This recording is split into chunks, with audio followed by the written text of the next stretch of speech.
Beautiful Hindi कहानी में आपका स्वागत है। आज की कहानी है मौसी और उसका लाडला भांजा। मेरी शादी को 3 साल गुजर गए, पर मेरे घर में अभी तक बच्चे की कोई किलकारी नहीं गूंजी थी। शादी के 3 साल बाद हमने अपना इलाज भी करवाया, पर कोई खुशखबरी नहीं मिली। अपनी ये हालत देखकर कभी कभी मेरे दिल में ये ख्याल आता कि कहीं मैं बाज तो नहीं। खैर, अब तो जो था वो था ही। काफी इलाज के बाद जब हमें कोई परिणाम नहीं मिला तो डॉक्टर ने हमें आईवीएफ की सलाह दी, पर आईवीएफ करवाने में खर्चा बहुत था और हमारे पास इतने पैसे नहीं थे कि हम आईवीएफ करवा सके। इसलिए एक दिन मेरे हस्बैंड ने कहा कि हमें पैसों की सख्त जरूरत है और हमारे पास पैसे नहीं है, इसलिए मुझे नौकरी के लिए विदेश जाना पड़ेगा। मैं अपने पति को विदेश जाने नहीं देना चाहती थी, क्योंकि उनके जाने के बाद मैं अकेली हो जाती। मेरे पति अपने माँ बाप के इकलौते थे और मेरे सास ससुर भी इस दुनिया में नहीं थे, इसलिए मैं अपने पति के साथ अकेली रहती थी। वो तो भगवान का शुक्र था कि हमारा शहर में खुद का घर था। उनके जाने के बाद मैं घर में एकदम अकेली हो जाती। लेकिन कहते हैं ना कि मजबूरी इंसान को क्या कुछ करने को मजबूर नहीं कर देती।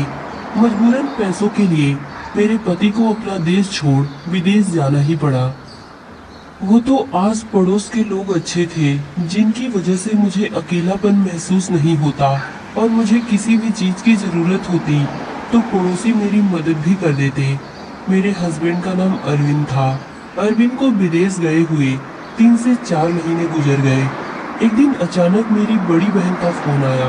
मेरी बड़ी बहन मुझसे उम्र में काफी बड़ी थी। उनके बच्चे लगभग मेरे ही हम उम्र के थे। उन्होंने मुझसे कहा कि उनका बेटा तरुण पढ़ाई के लिए शहर जा रहा है। लोगों ने हॉस्टल में रहने की सलाह दी, पर मैं चाहती हूँ कि अगर तुम्हें और तुम्हारे पति को कोई ऐतराज नहीं हो तो मेरे बेटे तरुण को तुम अपने पास रख लो, क्योंकि हॉस्टल का खर्चा भी ज्यादा है और हॉस्टल में रहने से बच्चे बिगड़ जाते हैं। तुम्हारे पास रहेगा तो सुरक्षित रहेगा, और तुम तो उसकी मौसी हो। मौसी तो माँ समान होती है। वो तुम्हारे साथ रहेगा तो मुझे उसकी फिक्र नहीं होगी। तरुण के आने की खबर सुनकर मैं बहुत खुश हुई, पर अब मुझे अपने पति की इजाजत की जरूरत थी। जब ये बात मैंने अरविंद को बताई तो उन्हें भी कोई ऐतराज नहीं हुआ, बल्कि उन्होंने कहा कि तुम अकेले रहती हो, तरुण आ जाएगा तो तुम्हारा दिल भी लगा रहेगा और मैं भी सुकून से यहाँ पर काम कर पाऊंगा। जब मुझे अरविंद की तरफ से इजाजत मिल गई तो ये बात मैंने अपनी बड़ी बहन को बताई। वो भी बहुत खुश हुई। अगले 1-2 दिनों में तरुण हमारे साथ रहने आ गया। तरुण के आ जाने से मुझे घर में अच्छा लगने लगा, नहीं तो अरविंद के जाने के बाद ये पूरा घर मुझे काटने को दौड़ता। तरुण बहुत अच्छा था। वो मेरा बहुत ख्याल करता। कभी कभी जब मेरी तबीयत खराब हो जाती तो कहता, मौसी तुम्हें काम करने की कोई जरूरत नहीं, तुम आराम करो, और वो घर का सारा काम कर लेता। उस दिन से तरुण हर रात मुझे चॉकलेट दूध बना कर देता। मैं दूध पीती और सो जाती, और सुबह जब सोकर उठती तो मुझे बहुत सुकून मिलता। तरुण की तारीफ करते हुए मैं हंसकर कहती, तरुण तुम बहुत अच्छा दूध बनाते हो, मुझे बहुत अच्छी नींद आती है और सुबह फ्रेश फ्रेश लगता। इस बात पर हंसते हुए तरुण कहता, मौसी ये मेरे हाथों का कमाल है। मैं आपके लिए इतने प्यार से दूध बनाता हूँ कि आपकी सारी थकान दूर हो जाती। उसके इस बात पर मैं हंसते हुए कहती, अच्छी बात है, तुम्हारी शादी जिससे होगी वो बहुत खुशनसीब होगी, क्योंकि तुम उसका बहुत ख्याल करोगे। यही कहकर हम दोनों हंसने लगते। तरुण और मैं ढेर सारी बातें करते। तरुण अपने कॉलेज की बातें करता और मैं उसकी बातों पर खूब ठठाकर हंसती। वो मुझसे कहता कि मौसी तुम मेरी मौसी से ज्यादा मेरी दोस्त हो। एक दिन अचानक मेरे पेट में दर्द होने लगा। तरुण घर पर नहीं था, इसलिए मुझे अकेले ही डॉक्टर के पास जाना पड़ा। पर डॉक्टर के पास जाने के बाद जो बात मुझे पता चली उसे सुनकर तो मेरे होश उड़ गए। मुझे कुछ समझ में नहीं आ रहा था कि ऐसा कैसे हो सकता है। डॉक्टर ने बताया कि तुम प्रेग्नेंट हो। डॉक्टर के मुंह से प्रेगनेंसी की खबर सुनकर मैं हक्का बक्का सी रह गई। कि आखिर ये सब कैसे हो सकता है। मैंने डॉक्टर से कहा, डॉक्टर, लगता है आपको कोई गलत फहमी हुई होगी, मैं प्रेग्नेंट कैसे हो सकती। डॉक्टर ने मेरे सामने प्रेगनेंसी की रिपोर्ट रखते हुए कहा, क्यों, अभी तक तो आप इसी चीज का ट्रीटमेंट करवा रही थी और जब प्रेग्नेंट हो गई तो आप भगवान का शुक्र करने की बजाय परेशान हो रही हैं। अपनी प्रेगनेंसी की रिपोर्ट देखकर मैं बदहवास सी खड़ी थी। मुझे नहीं पता था कि शादी के इतने दिनों बाद मेरी जिंदगी में इतना बड़ा तूफान आ जाएगा। रिपोर्ट देखकर उस वक्त मैंने डॉक्टर से कुछ कहा नहीं और रिपोर्ट लेकर डॉक्टर के क्लिनिक से बाहर निकल आई। पर मेरे आंखों में ढेर सारे आंसू थे कि आखिर ऐसा कैसे हो सकता है। मेरे और तरुण के अलावा उस घर में तीसरा और कोई नहीं था। फिर मैं प्रेग्नेंट कैसे हो गई? ये सब सुनकर ना चाहते हुए भी मेरा दिमाग तरुण की तरफ जा रहा था। फिर भी मेरा दिल ये मानने को तैयार ही नहीं था कि तरुण मेरे साथ ऐसा कुछ कर सकता है। वो तो मेरी सगी बहन का बेटा था। मैं तो उसके लिए उसकी माँ समान थी। फिर वो मेरे साथ ऐसा कैसे कर सकता है? मेरा दिल इस बात के लिए गवाही ही नहीं देता, पर हकीकत तो मेरे सामने थी। यही सब सोचते विचारते किसी तरह मैं अपने घर पहुंच गई। घर आते आते शाम हो गई थी। तरुण घर पर आ गया था। मैंने दरवाजे का डोरबेल बजाया तो तरुण ने दरवाजा खोला। तरुण मुझे देखकर मुस्कुराया और कहा, मौसी कहाँ चली गई थी? मैं आपके लिए कब से परेशान था। फोन लगा रहा था तो आपकी मोबाइल स्विच ऑफ बता रही थी। मैं घर के अंदर आई तो वो मेरे पीछे पीछे आता हुआ ये सारी बातें कह रहा था। उसने मुझे पानी और चाय का पूछा, पर मैंने उसके एक भी बातों का कोई जवाब नहीं दिया। वो मुझे एक आग भी नहीं भा रहा था। मुझे उससे नफरत होने लगी थी। तरुण ने कहा, मौसी आप मेरी बातों का जवाब क्यों नहीं दे रही? मैंने कहा, मुझे कुछ नहीं चाहिए, मेरी तबीयत ठीक नहीं, मुझे अकेला छोड़ दो। यही कहते हुए मैं अपने कमरे में चली गई और अपने कमरे का दरवाजा बंद कर लिया और अपने प्रेगनेंसी की रिपोर्ट दराज में रख दिया और अपने बेजान वजूद को लेकर बिस्तर पर बैठ गई।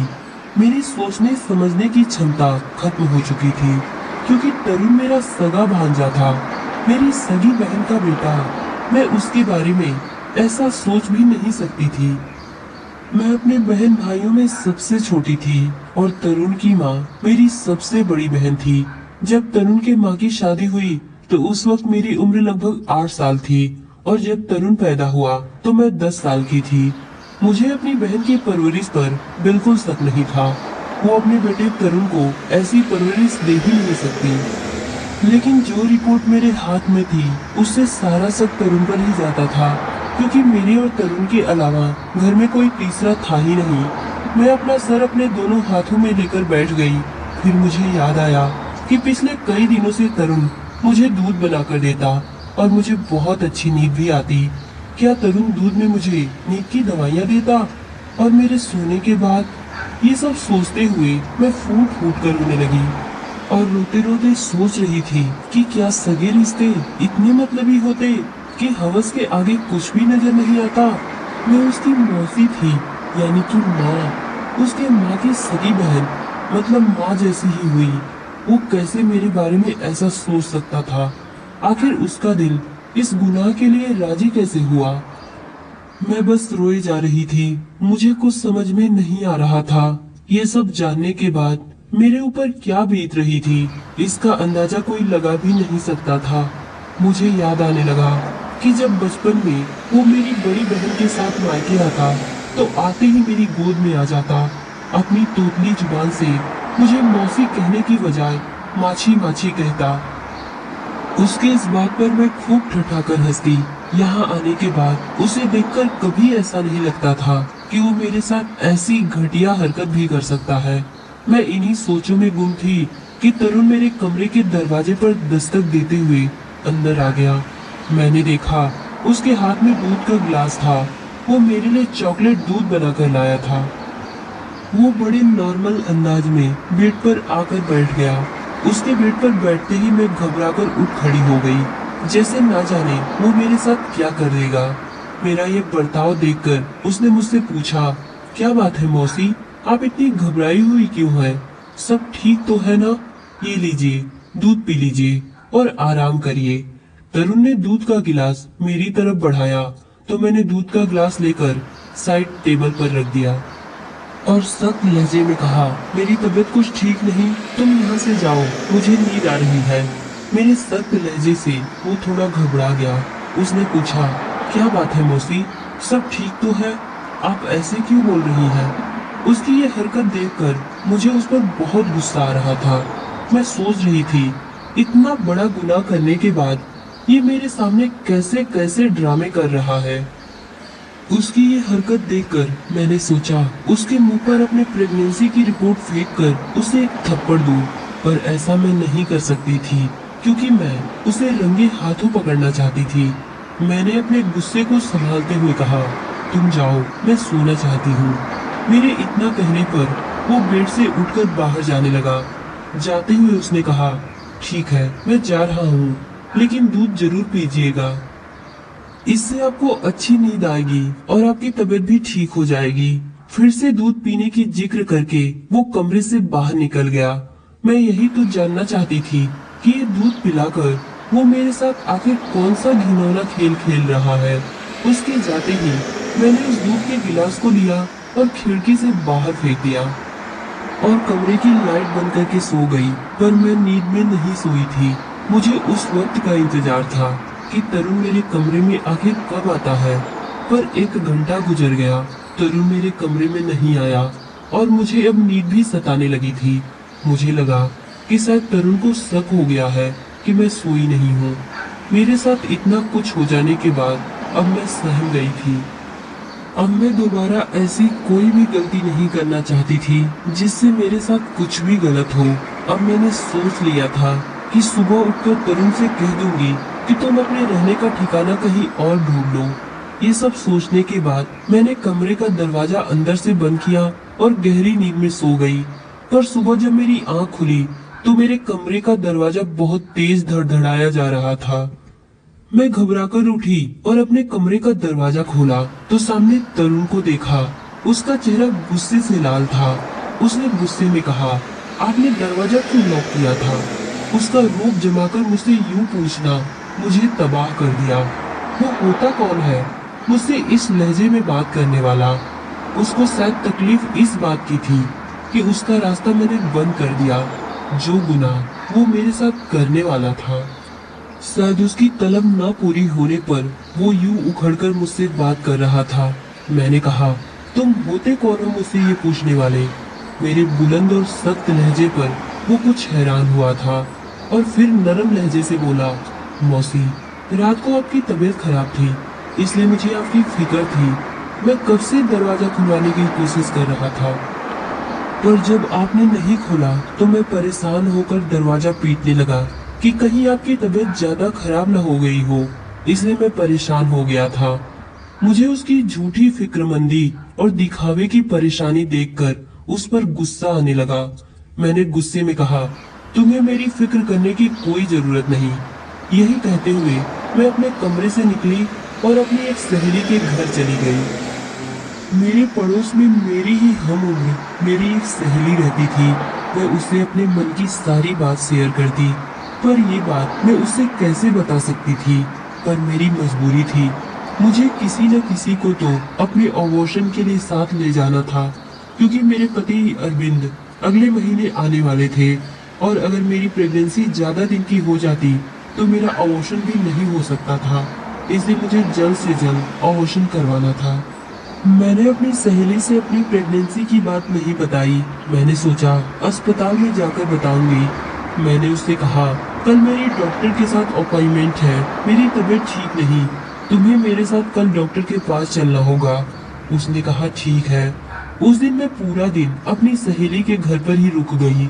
वहीं पर खाना खाया और आराम भी किया। मैंने अपनी सहेली से झूठ में कहा कि तरुण घर पर नहीं है और मेरी तबीयत भी ठीक नहीं, इसलिए मुझे अच्छा नहीं लग रहा। उसे इस बात से कोई एतराज नहीं था। उसने कहा, चलो अच्छी बात है, मेरा भी दिल लग जाएगा, मैं भी अकेले ही रहती हूँ। अगले दिन हम दोनों अबॉर्शन के लिए डॉक्टर के पास जाने वाले थे, पर जब मैं उधर से अपने घर पर आई तो मेरे साथ कुछ ऐसा हुआ जिसे देखकर तो मैं शॉक्ड हो गई।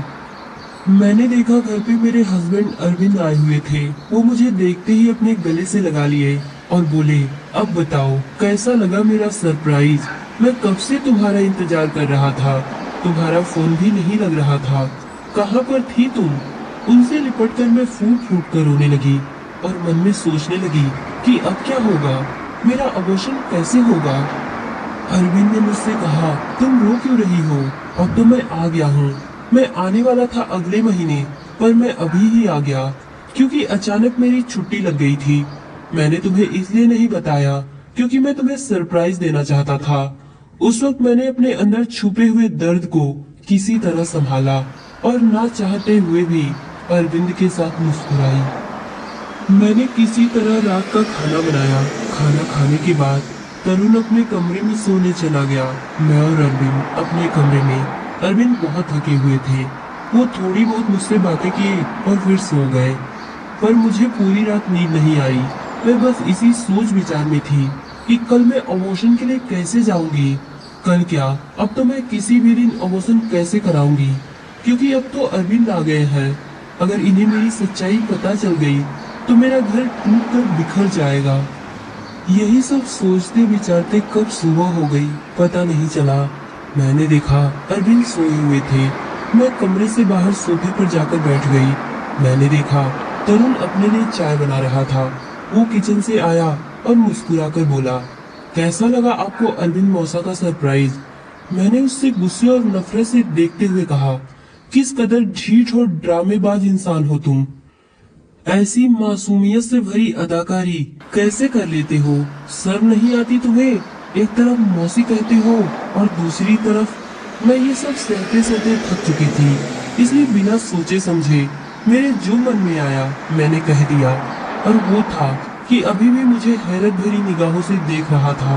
कहने लगा, मौसी क्या कह रही हैं आप।